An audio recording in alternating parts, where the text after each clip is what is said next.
শুধুমাত্র 4টে পেঁয়াজ দিয়ে যে এত সুন্দর একটি রেসিপি করা যায়, সত্যি বন্ধুরা আমিও আগে জানতাম না। বিশ্বাস করুন, এই রেসিপিটি এতটাই সুস্বাদু খেতে হয় যে বারবার কিন্তু বানাতে আপনারও কিন্তু ইচ্ছা করবে একবার দেখলেই। তো চলুন দেরি কিসের, 4টে হাতের সামনে পেঁয়াজ নিন আর বানিয়ে ফেলুন এই দুর্দান্ত পেঁয়াজের রেসিপিটি। অসম্ভব সুন্দর খেতে হয়, যেমন সুন্দর দেখতে লাগছে তেমন সুন্দর খেতেও। কোনো রকম আলু কিংবা কোনো রকম কোনো সবজি কিন্তু লাগবে না। অবশ্যই এই পেঁয়াজের রেসিপিটি ভাত দিয়ে তো জাস্ট জমে যাবে, রুটি দিয়েও কিন্তু খেতে পারেন, তা মন্দ লাগবে না। অসম্ভব সুন্দর খেতে হয়। যারা ধরুন বাড়িতে আজকে কিছু সবজি নেই, তো পেঁয়াজের এই রেসিপিটি কিন্তু অবশ্যই একবার বাড়িতে বানিয়ে দেখবেন। সবজি থাকলেও সেইটা কিন্তু কেউ একটুকু মিস করবে না, উল্টে প্রশংসা করবে আপনার। তো চলুন কীভাবে বানাই। প্রথমেই তো দেখলেন 5টা মতন পেঁয়াজ নিয়েছি, মিডিয়াম সাইজে ছোট ছোটোই আর কি। তো পেঁয়াজগুলোকে ভালো করে ছুলে আমি জলেতে ভিজিয়ে রেখেছি। তারপরে কিন্তু 2 মিনিট ভিজিয়ে রাখার পরেই পেঁয়াজগুলো 4টে টুকরো করে নিয়েছি। তারপর একদমই তেলটা খুবই গরম হয়েছে, তো সেই গরম তেলেতেই কিন্তু আমি জল থেকে ছেঁকে রাখা কিন্তু পেঁয়াজের টুকরোগুলো দিয়ে দিলাম। এতটা সুন্দর খেতে লাগে সত্যি করে।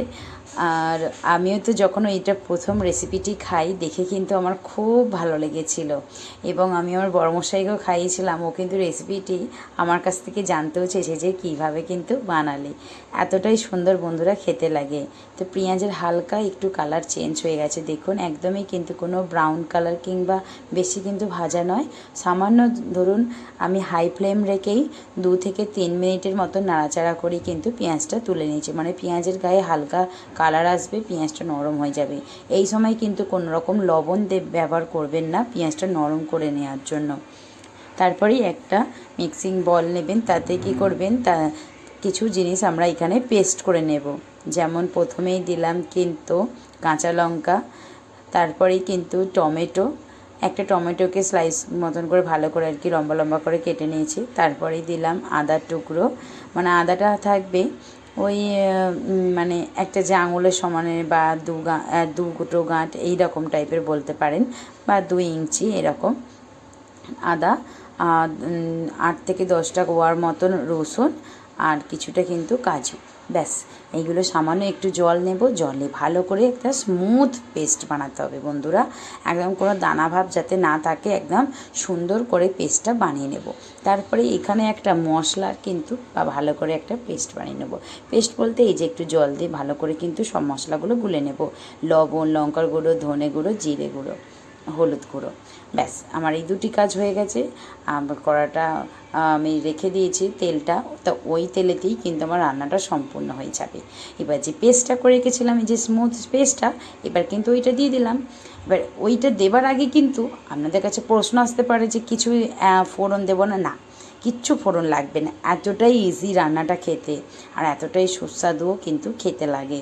যে কেউ কিন্তু একবার দেখলেই কিন্তু বাড়িতে সকলের জন্য বাড়িতে বানিয়ে ফেলতে পারবেন।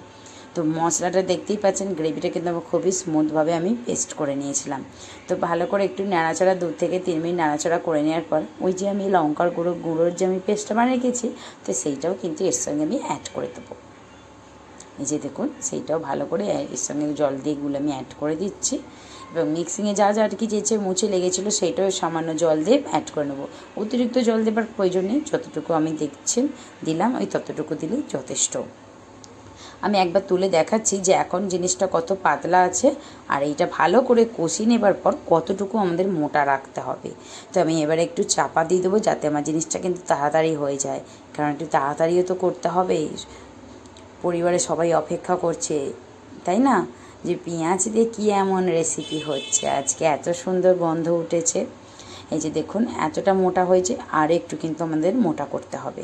তার জন্য কিন্তু আমাদের চাপা দিয়ে করতে হবে। আর একটা জিনিস বন্ধুদেরকে বলে রাখি, এই যখন মশলা কষানোর ব্যাপারটা স্টার্টিং হবে, মানে দ্বিতীয় স্টেপ যখন স্টার্টিং হবে, তখন কিন্তু গ্যাসের ফ্লেমটা একদমই লো করে দেবেন।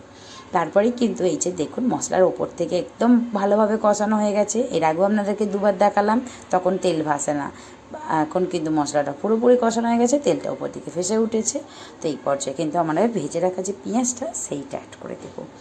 ব্যাস, সেইটা অ্যাড করে দেওয়া মানেই তো আমাদের অনেকটা কাজ কিন্তু পুরোটাই বলতে গেলে সম্পূর্ণ হয়ে গেল।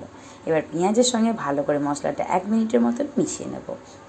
তারপরে কিন্তু পরিমাণ মতন অল্প জল দেবো, যাতে পেঁয়াজটাও বেশ আমার একদমই ভালোভাবে কুক হয়ে যায় এবং মশলাটা ভেতরে ঢোকে, যার জন্য কিন্তু খেতে খুব সুন্দর লাগবে এবং গ্রেভিটাও পুরোপুরি পারফেক্টভাবে একদম পেঁয়াজের গায়েতে লেগে থাকে।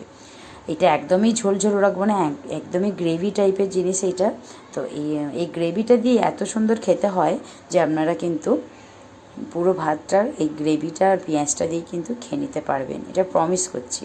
আপনারা অবশ্যই একবার বানিয়ে বাড়িতে দেখবেন। এই যে দেখুন অল্প একদম জলটা দিলাম। এবার এই জলটা গ্যাসের ফ্লেমটা এবার লো থেকে একটু মিডিয়াম করব, মিডিয়াম রেখে ব্যাস চাপা দিয়ে দেবো। চাপা দিয়ে আপনাদের কাছে ফিরে আসছি, দেখবেন কতটা সুন্দর দেখতে লাগছে। এবার চাপা দিয়ে দিলাম। এবার 5 মিনিট এরকমভাবে হতে দেবো। 5 মিনিটের পর ফিরে এসেছি, দেখুন এইরকম হয়ে গেছে। এর ওপর দিয়ে একটু গরম মশলা দেবো, এর ওপর দিয়ে একটু গরম মশলা দিতে হবে। চাইলে আপনারা ধনেপাতা কিন্তু অ্যাড করতে পারেন, ধনেপাতা কুচি, তো আমার পছন্দ না, এটা আমি স্কিপ করে গেছি।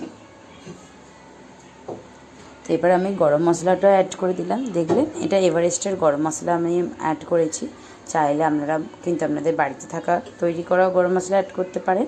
ব্যাস এবার আমার রান্নাটা পুরোটাই কমপ্লিট হয়ে গেছে। এবার গ্যাসের ফ্লেমটা অফ করে দিয়ে আপনাদের সামনে দেখাচ্ছি যে কত সুন্দর কিন্তু জিনিসটা দেখতে লাগছে, আর খেতেও কিন্তু অসাধারণ লাগবে।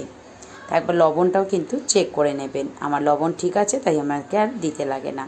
তো বন্ধুরাদের কাছে আশা রাখছি ভিডিওটি অনেক অনেক ভালো লেগেছে। চাইলে কিন্তু অবশ্যই পরিবারের সঙ্গে বানিয়ে এটা শেয়ার করে খেতে পারেন। তো টাটা বন্ধুরা।